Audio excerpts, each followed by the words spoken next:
안녕하십니까. 저작거리의 작가주 연기자, 오늘 56번째 아우구스트 팔크와 프랑크 베데킨트입니다.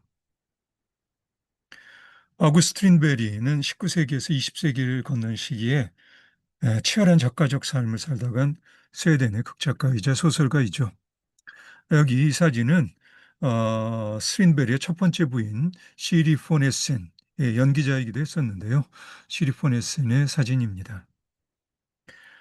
스트린베리는 1988년에 발표한 줄리 아가씨 서문에서 프랑스 작가 에밀 졸라의 자연주의에 경도된 자신의 입장을 분명하게 드러냅니다. 하지만 20세기로 넘어오면서 점점 그의 작품은 불가이한 상징주의적 경향과 음향이 강렬하게 교차하는 표현주의적 성격을 띠죠. 1901년 화가 칼 라손에게 보낸 편지에서 스트린베리는 다음과 같이 씁니다. 내게 인생은 갈수록 꿈과 같아지고 설명이 불가능해집니다. 아마도 죽어야 정말로 태어날 겁니다. 스린베리는 어릴 때부터 하녀의 아들이라는 자의식이 강렬해서 신분의 차이가 두드러졌던 첫 번째 결혼이 순탄치 못하게 마무리되는데요. 그 과정에서 스트린베리는 여성에 대한 극단적인 증오와 집착의 양면을 보이게 됩니다. 그로 인해 세 번의 결혼이 모두 파국으로 끝나죠. 세 부인 중 첫째와 셋째 부인이 연기자였는데요. 실제로 스트린베리 자신이 연기자를 꿈꿨었습니다. 스트린베리의 첫 번째 부인 시리포네스는 스웨덴계 핀란드 여인으로 이미 남작의 부인이었다가 이혼하고요. 1877년 스트린베리와 결혼합니다. 연기자가 되고 싶었던 시리는 스트린베리를 통해 그 꿈을 이루게 되죠. 스트린베리는 여러 작품들을 통해 그녀 역할을 창조합니다. 무대 일선에서 물러난 후에 시리포네스는 유능한 연기 교사가 됩니다. 그녀의 학생 중에 마르타 헤드만이 있었는데 후에 헤드만은 미국에 건너가 데이빗 벨라스코 등과 함께 브로드웨이에서 작업하죠.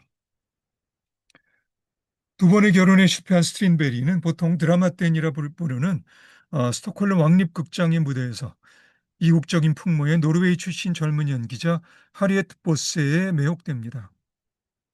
그래서 1901년 51세의 스트린베리는 22살의 하리에트 보세와 결혼하는데요.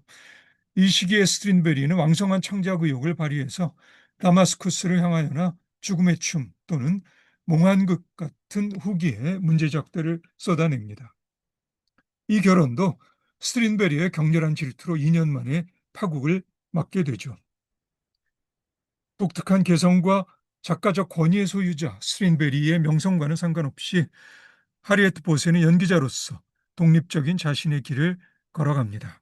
네, 1907년 몽환극 초연 무대에서의 하리에트 보세의 사진입니다. 1906년 순회 극단을 이끌던 스웨덴의 젊은 연기자 아우구스트 팔크는 스트린베리의 줄리아가 시 스웨덴 초연 무대로 커다란 성공을 맛봅니다. 그 성공에 힘을 얻은 그는 스톡홀름에 자신의 극장을 마련할 계획을 세우죠. 문제는 자금이었는데요. 스트린베리가 팔크의 계획에 관심을 갖고 자금 지원을 약속합니다. 1906년 줄리아 가시의 무대에서 아우구스트 팔크의 모습입니다. 1907년 스트린베리는 1906년 막스 라인하르트가 베를린에 세운 소극장의 깊은 인상을 받아서 네 편의 실내극, 돌풍, 불타버린 곳, 유령 소나타, 그리고 펠리컨을 씁니다. 스트린베리가 스웨덴의 작가 아돌프 파울에게 보낸 편지에 의하면 이 실내극들, 거침없는 상상력과 새로운 비전으로 충만한 소수의 인원, 커다란 주제를 피하면서 관객에 가깝게 다가가는 듯한 형식을 취하고 그러면서도 관찰과 경험 그리고 철저한 연구에 입각한 섬세함을 통해 단순하지만 결코 순진하지는 않은 꼭 오막일 필요도 스펙터클한 기계장치도 필요 없는 그런 무대를 필요로 합니다. 예, 따라서 스트린베리에게도 이러한 의도들을 형실화할 수 있는 소극장이 필요한 시점이었고요. 1907년 이렇게 스트린베리와 팔크의 뜻이 일치하여 스톡홀름의 스트린베리 전용 극장으로 소극장 인티마테였더니 탄생합니다. 스트린베리는 어, 팔크에게 편지를 보내 에, 극장 운영에 관한 8가지 지침을 전달하는데요. 1. 술 금지. 2. 일요일 휴관. 3. 중간 휴식 없는 짧은 공연. 4. 앙코르 금지. 5. 좌석수 160석으로 제한. 6. 프롬프터. 오케스트라 금지. 음악이 필요하면 무대 위에서 연주할 것. 7. 매표소와 로비에서 대본 판매. 8. 여름 시즌 활성화. 예. 이런 지침들에서도 분명하지만 스트린베리에게 극장은 무슨 사교 공간이 아니었습니다. 스트린베리에게 극장은 진지한 연기자들과 진지한 관객들이 진지한 작품으로 만나는 그 외에는 어떤 군더더기도 필요 없는 그런 공간이었죠. 1907년 가을 개관 작품 펠리컨은 커다란 성공이었습니다. 그러나 벌써 1908년 극장은 자금 사정에 부딪히게 되고요. 팔크는 유력자들에게 재정적 도움의 손을 내밀어야 하는 지경에 이르게 됩니다. 급기야 1910년 극장은 파산해서 개점 휴업 상태로 들어가고요. 1912년 스트린베리의 죽음과 함께 최종적으로 문을 닫게 됩니다. 극장이 문을 연 4년 동안 스트린베리의 작품 25편이 인티마 테아터의 무대에 오릅니다. 이 중에 6편이 세계 초연이었고요.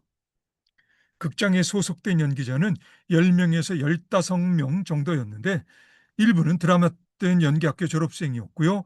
일부는 여러 순회극단에서 스카우트한 젊은 연기자들이었습니다.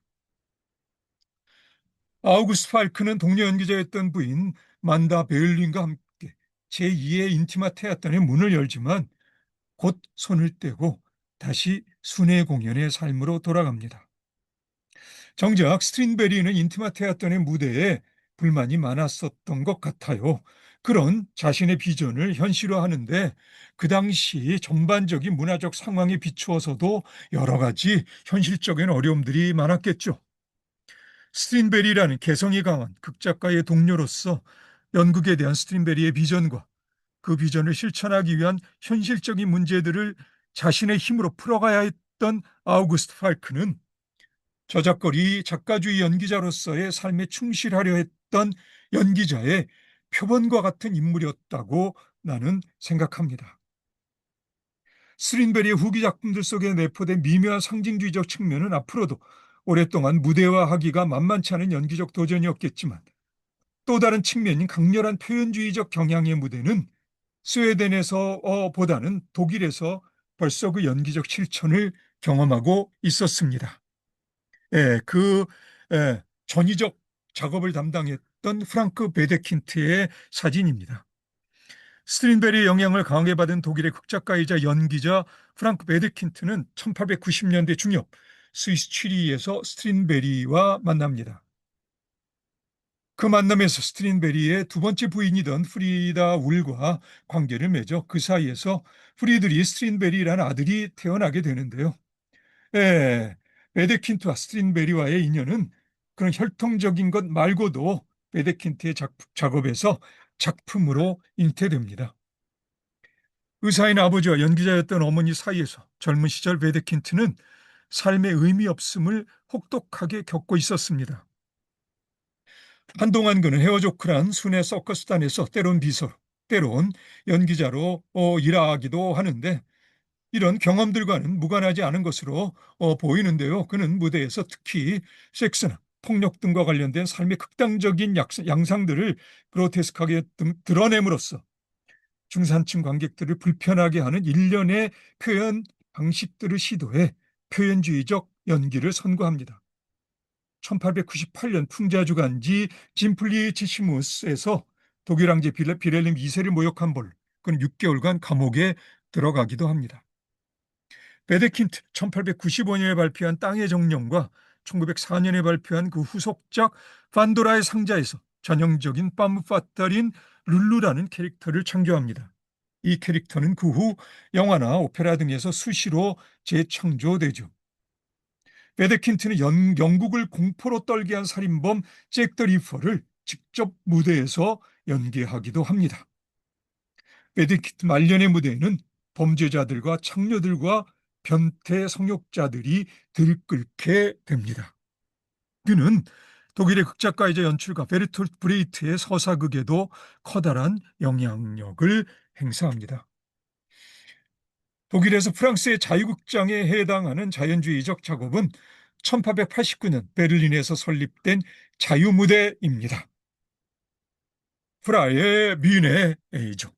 베를린의 자유무대는 베데킨트를 포함한 많은 젊은이들을 영광시키게 되는데, 이렇게 대도한 자연주의적 경향에서 프랑스의 앙드레 앙뚜안느 같은 역할을 담당한 이가 오또 브람입니다. 브람은 자유무대의 첫 번째 작품으로 입센의 유령을 선택하고요. 같은 해 무대에 올린 하우프트만의 해 뜨기 전은 그 사실주의적 묘사로 인해 지금까지 베를린 연극계가 경험하지 못한 소요를 야기합니다. 도이치 극장의 책임을 맡게 된 브람은 오스트리아의 잘츠부르크에서 젊은 연기자 막스 라인하르트를 베를린으로 불러옵니다. 막스 라인하르트의 사진입니다. 아이러니하게도 라인하르트는 브람이 자신의 삶을 걸어 쌓아올린 자연주의적 경향의 연극에 반기를 들고 표현주의적 연극의 기수가 되죠. 스트린베리가 그랬듯이 자연주의로부터 표현주의 쪽으로 방향을 튼 베데킨트와 의기투합한 라인하르트는 점차로 무대에서 연극적 환상을 무너뜨리는 새로운 연출 기법을 들고 나옵니다. 베데킨트와 대조적으로 온건한 성품이었던 라인하르트는 현대적인 의미에서 연출이 중심이 된 총체적 연극 작업을 선구하는데, 이러한 작업은 그와 연기자들 간에 형성된 상호 존중에 바탕을 둡니다. 라인하르트는 1933년 괴베르게 보내는 강경한 편지와 함께 도이치 극장을 나치의 손에 넘기고 1938년 미국으로 망명합니다. 약한 목청을 극복하는 과정에서 다양한 연기에 능통하게 된 독일의 연기자 알베르트 바서만의 사진입니다. 바서만은 라인하르트에게서 영감을 받아 메피스토펠레스나 리어왕 또는 샤일록 등을 표현주의적으로 연기함으로써 관객들의 뇌리에 공포의 충격을 남깁니다. 나치를 피해 미국으로 건너간 그는 영화 작업에도 참여하죠. 1919년 영화 칼리가리 박사의 밀실에서 강렬한 표현주의적 연기를 선보인 독일 연기자 베르너 크라우스의 사진입니다. 크라우스는 라인하르트와도 함께 작업하는데요. 그러나 그는 2차 대전 시 반유대인 영화 등에서 나치에 협력해서 종전 후에 군사재판에 회부됩니다. 지그프리트 크라카워란 독일의 학자는 유독 독일에서 인간과 세계의 어두운 측면들이 적나라하게 드러나는 표현주의적 경향이 두드러진 성과를 보인 배경에서 머지않아 등장할 나치의 조짐을 봅니다. 크라카워에게 표현주의는 현실의 반영이라기보다는 진실의 왜곡인데요. 어떤 의미에서 표현주의는 1차 세계대전의 지옥을 경험한 모든 나라들의 보편적인 현상일 수도 있다고, 그렇게 말할 수도 있을 겁니다. 한편 독일 연기자 빌 카트플리크는 60년대 동년기자 마리아 베커와 함께 샤우스필 트루페 유랑극단을 조직해 특히 스트린베리의 알려지지 않는 작품들을 발굴해서 무대에 올립니다. 스트린베리 자신은 연기자로서의 꿈을 실현하지 못하지만 베데킨트라건 라인하르트 등 20세기 초엽의 연극계에서 극작가와 연출가 그리고 연기자의 그 구분은 러시아의 스타니슬랍스키나 메이홀드 또는 박탄코프 등이 그랬듯이 분명하지 않습니다. 뿐만 아니라 스타니슬랍스키의 경우 대단히 뛰어난 연기자이기도 해서요. 스타니슬랍스키를 첫 손 꼽을 만한 저작거리의 작가주의 연기자라 해도 조금도 손색이 없을 거라고 나는 생각합니다. 단지 그가 20세기를 책임진 연출가이자 이론가로서 이미 너무 잘 알려져 있고요. 또 존경받고 있기 때문에 새삼스럽게 그를 연기자로서 무게를 실어 언급하지 않을 뿐이겠지요. 예. 그럼 오늘은 여기까지 할까요? 예. 오늘도 수고 많으셨고요. 그럼 우리 다음에 다시 봅시다.